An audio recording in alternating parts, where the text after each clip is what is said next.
El secreto del templo, la llave perdida de Salomón. El aire en Jerusalén olía a incienso y polvo antiguo cuando el rabino Eliezer cerró el pesado tomo de cuero que descansaba sobre su mesa de madera de olivo. Las velas, consumidas hasta la mitad, proyectaban sombras danzantes sobre los muros de piedra del pequeño estudio oculto tras la sinagoga de Urbá. Afuera, el rumor de los mercaderes en el zoco se mezclaba con el eco lejano de las plegarias vespertinas, pero en aquel recinto, solo el crujir del pergamino rompía el silencio. «No es casualidad que hayas llegado hasta aquí», murmuró, pasando los dedos sobre las letras hebreas desgastadas por siglos de uso. El Sadamikdash, el secreto del templo, no se revela a quien busca oro, sino a quien comprende su verdadero peso.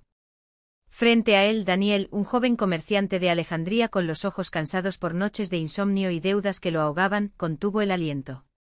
Había viajado hasta la ciudad santa tras escuchar el susurro de un anciano mercader en el puerto: «Si quieres duplicar tu riqueza, busca al guardián de la puerta del este antes de que el próximo sabbat amanezca». No sabía qué esperar, pero el instinto, o quizá la desesperación, lo había guiado hasta aquel hombre de barba plateada y mirada penetrante como el filo de una espada. El templo de Salomón no era solo un lugar de oración, continuó el rabino, mientras desdoblaba un mapa amarillento donde líneas rojas trazaban un laberinto bajo el monte Moriah. Era una máquina. Una máquina para transformar la escasez en abundancia, el caos en orden. Los Kohanim, los sacerdotes, no custodiaban solo el arca, custodiaban el ritmo. Daniel frunció el ceño. Esperaba fórmulas, conjuros, quizá una reliquia oculta entre las ruinas. Pero el rabino señalaba algo más intangible, un patrón. «Observa», dijo Eliezer, tomando un puñado de monedas de bronce y disponiéndolas sobre la mesa en círculos concéntricos. El templo se construyó según proporciones sagradas: el samir, la piedra que cortaba sin esfuerzo, los pilares Yajín y Boaz, que marcaban el equilibrio entre lo material y lo espiritual, y sobre todo, el ciclo de 7. 7 días para la creación, 7 años para la tierra, 7 veces 7 para la redención. Con un dedo nudoso trazó una línea invisible entre las monedas. La riqueza, como el maná en el desierto, se corrompe si se acumula sin propósito. Pero si la haces circular, hizo girar una moneda alrededor de las otras, si la multiplicas como las velas del candelabro de 7 brazos, entonces obedecerás la ley que Salomón entendió: lo que das vuelve a ti no por 1, sino por 7. Daniel sintió un escalofrío. Recordó las palabras del Coelet: «Echa tu pan sobre las aguas, que con el tiempo lo hallarás». Pero el rabino no hablaba de caridad, sino de algo más profundo. Los mercaderes de Tiro y Sidón que comerciaban con Salomón no lo hacían por avaricia, explicó Eliezer. Seguían un código: 1 décimo para el templo, 1 décimo para los pobres, y 8 décimos para sembrar. No ahorraban, invertían en el flujo. El oro que entraba al templo no se guardaba en cofres, se transformaba en herramientas, en semillas, en conocimiento. Así cada sequel se convertía en 2 y 2 en 4, como los panes en la multiplicación. El joven comerciante miró las monedas. Entendió de pronto por qué los prestamistas de su ciudad siempre terminaban quebrados: acumular era como construir un dique contra el río. Más tarde o más temprano, el agua lo arrasaba todo. ¿Y el secreto?, preguntó, aunque ya intuía la respuesta. El rabino sonrió, mostrando dientes amarillentos por el té de hisopo. El secreto es que no hay secreto. Solo hay una ley: lo que retienes se pudre, lo que compartes con sabiduría se multiplica. Pero hay un detalle que pocos recuerdan, agregó, bajando la voz. Salomón no solo recibía, creaba valor donde otros veían vacío. Cuando los fenicios le llevaban cedro, él les daba a cambio no solo plata, sino diseños para arcos más rápidos. Cuando los nabateos le ofrecían incienso, él les enseñaba a regar el desierto. Así el templo no era un pozo, sino un imán. Daniel cerró los ojos. Vio en su mente los mercados de Alejandría, las caravanas que llegaban exhaustas, los almacenes medio vacíos. Había estado comerciando como un hombre que cavaba un pozo en la arena, sin entender que la verdadera riqueza no estaba en lo que extraía, sino en lo que hacía brotar. Mañana al amanecer, dijo el rabino, enrollando el mapa, ve a la puerta del este. Allí donde los peregrinos dejan sus ofrendas, busca la piedra con la inscripción Leja Dodi. Bajo ella encontrarás una moneda de oro con el sello de Salomón. No es tuya para guardarla, sino para activar el ciclo. Úsala para comprar algo que no sea para ti, una herramienta para un artesano, semillas para un campesino, un libro para un niño. Y observa. ¿Y si no funciona? Murmuró Daniel, aunque ya sabía que no había marcha atrás. Eliezer lo miró con una expresión que trascendía el tiempo. Si lo haces con el corazón dividido, no funcionará. Pero si entiendes que la verdadera abundancia no es tener más, sino ser canal, señaló hacia la ventana, donde las primeras estrellas comenzaban a titilar, entonces el templo nunca dejó de existir. Solo estaba esperando a que alguien recordara cómo usarlo. Afuera, el viento arrastraba el aroma del pan recién horneado desde los hornos del barrio judío. Daniel respiró hondo. Por primera vez en años no sentía el peso de la deuda, sino el latido de una posibilidad antigua, oculta entre las grietas de las piedras que pisaba. Al día siguiente, antes de que el sol dorara las cúpulas de la ciudad, estaba frente a la puerta del este. Y allí, entre las rendijas de una losa gastada por los pies de generaciones, brilló el destello de una moneda que había esperado 1000 años para cumplir su propósito. La moneda no era de oro ni de plata, sino de un metal que Daniel nunca había visto, frío al tacto, pero que parecía vibrar con un calor interno, como si contuviera el eco de voces antiguas. Al tomarla entre los dedos, una corriente le recorrió el brazo, subiendo hasta el pecho, donde el peso de la deuda, ese fantasma que lo había acompañado desde la muerte de su padre, se desvaneció como humo al viento. No porque el dinero hubiera aparecido, sino porque, de pronto, entendió. La moneda no era para gastar. Era una llave. Con un suspiro, la deslizó en la grieta de la losa. El sonido fue el de un mecanismo olvidado, un clic seco, seguido del crujir de piedra moviéndose sobre piedra. La puerta del este, que durante siglos había resistido el paso del tiempo y de los hombres, se abrió un palmo, lo suficiente para revelar un umbral en penumbra. Del interior emanaba un olor a tierra húmeda y a algo más, a mirra, a cera de abeja quemada, a papel envejecido por manos piadosas. Daniel no dudó. Cruzó. Dentro el templo no era como lo habían descrito los libros. No había muros de mármol ni candelabros de oro macizo. Era una caverna de dimensiones imposibles, iluminada por una luz dorada que no provenía de antorchas, sino de las propias paredes, surcidas por venas de un mineral que brillaba como el amanecer. En el centro, un estanque de aguas negras y quietas reflejaba no su rostro, sino el de un hombre con barba de nieve, ojos como brasas y una sonrisa que parecía conocer todos los secretos del mundo. Llegaste tarde, dijo el hombre, aunque su voz no sonó como un reproche, sino como el susurro del viento entre los olivos. Pero justo a tiempo. Daniel quiso preguntar ¿para qué?, pero las palabras se le atascaron en la garganta. Porque en el estanque, junto al reflejo del anciano, comenzaron a aparecer otros, su padre, joven aún, depositando una moneda idéntica en las manos de un niño de ojos brillantes, una mujer con un velo azul tejiendo un manto bajo la luz de la luna, un mercader persa contando historias a un grupo de niños sentados en círculo, mientras las monedas pasaban de mano en mano. No sin que nadie las retuviera. Este lugar no es un almacén, explicó el anciano, siguiendo su mirada. Es un río. La abundancia fluye cuando se deja fluir. Tu padre lo sabía. Tú lo olvidaste. Daniel recordó entonces las noches en que, de niño, su padre le hablaba de el verdadero comercio, no el de acumular, sino el de conectar. Una moneda, decía, es como un beso, solo vale si la das. Pero el miedo a la pobreza lo había cegado. Había convertido el don en deuda, la confianza en desconfianza. Y ahora, logró preguntar con la voz ronca. El anciano extendió una mano arrugada, y en su palma apareció una segunda moneda, gemela de la primera. Ahora devuélvela al mundo. Pero esta vez no la entierres. Déjala rodar. Salió del templo cuando el sol ya quemaba las losas de la plaza. La puerta del este había vuelto a cerrarse, como si nunca hubiera estado abierta, pero en su bolsillo, las 2 monedas pesaban más que todo el oro de Jerusalén. No fue a los prestamistas.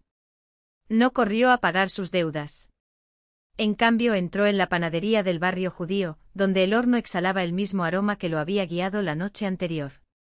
La panadera, una mujer de manos harinosas y mirada astuta, lo observó con recelo cuando sacó la moneda. No es de aquí, dijo ella, girándola entre sus dedos. No, admitió Daniel. Pero es tuya si la aceptas. La mujer frunció el ceño, pero algo en sus ojos, quizás el mismo instinto que la hacía amasar el pan con precisión, la hizo asintió. Tomó la moneda y, en cambio, le entregó una hogaza aún tibia. Queda a deber, dijo, pero sonreía. Daniel no protestó. Sabía que la deuda no era suya, sino del pan, ahora le tocaba a él circular. Durante semanas hizo lo mismo. Dejó una moneda en el zapato del niño que limpiaba los establos del can. Otra en el plato de un mendigo que tocaba la flauta bajo los arcos del mercado.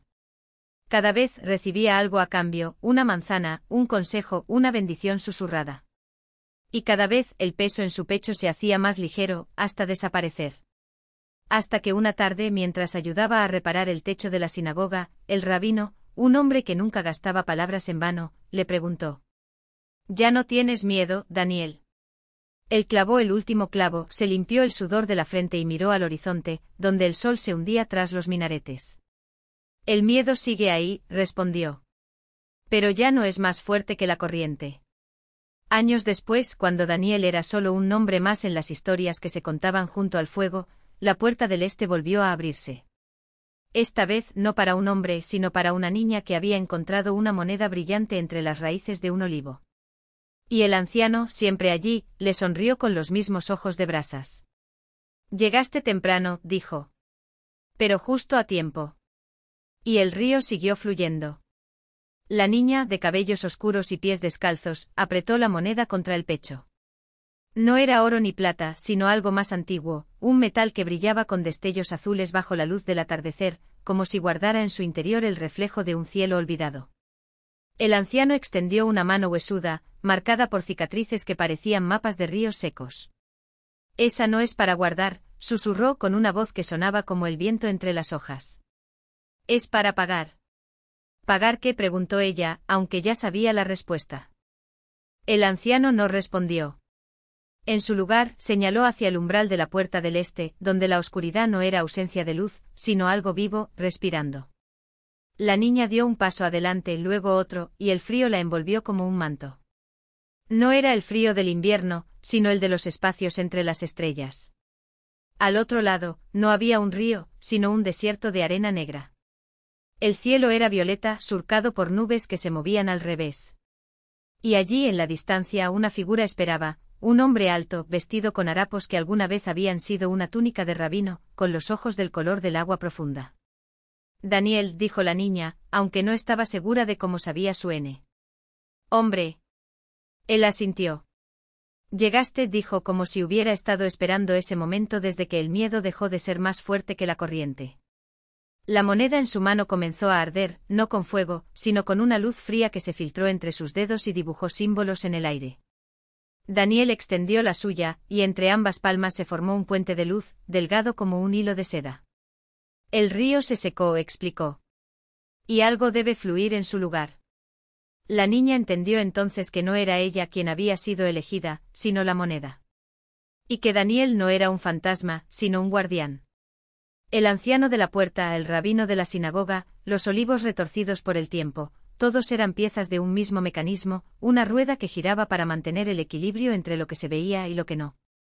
«¿Y si no quiero?», preguntó, aunque ya estaba cruzando el puente. Daniel sonrió y por un instante fue joven otra vez. «Nadie quiere», dijo. «Pero el río siempre encuentra su camino». Cuando la niña despertó, estaba junto al olivo con las raíces enredadas en sus dedos y el sabor a sal en los labios. La moneda había desaparecido. En su lugar, en la palma de su mano, había una semilla negra, tan pesada como el plomo. El anciano ya no estaba en la puerta. Y en algún lugar, más allá de los minaretes y las montañas, un nuevo afluente comenzó a brotar entre las grietas de la tierra. La niña cerró la mano alrededor de la semilla y sintió su peso hundirse en la carne, como si arrastrara consigo algo más que su propio volumen. El olivo susurró, o tal vez fue el viento, y sus hojas plateadas temblaron sin aire que las moviera. Al levantar la vista, vio que los frutos del árbol ya no eran aceitunas, sino pequeños ojos de cristal, medio enterrados en la corteza, parpadeando con una lentitud hipnótica. No tenía miedo. O quizá el miedo era otra cosa ahora, un sabor metálico en la lengua, el latido de algo que no era su corazón. Se levantó y caminó hacia la sinagoga. Las puertas, antes cerradas con candados oxidados, estaban entreabiertas, y del interior emanaba un resplandor azulado, como el reflejo de un espejo roto bajo la luna. Dentro el rabino no estaba rezando ni estudiando los textos. Estaba de pie en el centro del salón con los brazos extendidos hacia el techo, donde las vigas de madera se retorcían como serpientes petrificadas. Su sombra no caía sobre el suelo, sino que se proyectaba hacia arriba, adherida a las paredes como tinta húmeda. ¿La has aceptado?, preguntó sin girarse. La niña abrió la mano. La semilla brilló un instante oscura y grasienta, antes de caer al piso con un sonido que no fue un golpe, sino un suspiro. El rabino bajó los brazos. Su rostro surcado de arrugas que ahora parecían grietas por donde se filtraba una luz tenue, se suavizó. Bien, dijo. Porque el río no perdona a quienes se niegan 2 veces. Afuera, el pueblo comenzaba a cambiar. Las casas de adobe se estiraban como masilla, sus ventanas convertidas en bocas que mascullaban palabras en una lengua olvidada. Los minaretes se inclinaban hacia el cielo, no como torres, sino como dedos señalando algo que solo ellos podían ver. Y en la plaza donde antes los niños jugaban a la rayuela, ahora crecía un círculo de hierba negra, alta y quebradiza, que crujía bajo los pies como huesos secos. La niña salió de la sinagoga y siguió el camino que la semilla parecía trazar en su palma, una línea ardiente que la guió hasta el lecho seco del río, donde Daniel la esperaba. No era el mismo Daniel de antes. Su piel tenía el brillo opaco de la cerámica antigua, y sus ojos eran 2 charcos de agua estancada. El anciano de la puerta, dijo ella, se ha ido. El anciano era la puerta, respondió Daniel. Y ahora tú eres la llave. El río que durante siglos había sido solo un surco polvoriento, comenzó a manar entre sus pies. No era agua sino algo más espeso como mercurio derramado, que se arrastraba hacia las grietas de la tierra con un sonido de dientes rompiéndose. La niña entendió. Entonces que el nuevo afluente no brotaba de las montañas, sino hacia ellas. Era un llamado. Y algo en las profundidades respondió. El suelo tembló. Las olivas de cristal del árbol estallaron como ampollas, liberando un vapor que se condensó en formas humanas, figuras transparentes, desdibujadas, que caminaban en procesión hacia el río. Eran los que se habían negado antes. Los que habían huido. Los que, como ella, habían cruzado el puente pero no habían comprendido el precio. El rabino apareció a su lado, ahora con los ojos completamente blancos, como 2 lunas en miniatura. El equilibrio, murmuró, no es estático. Es un pacto.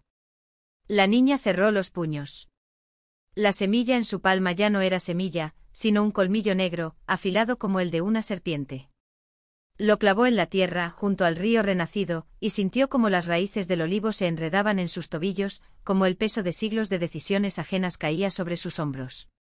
Cuando abrió los ojos, el pueblo había desaparecido.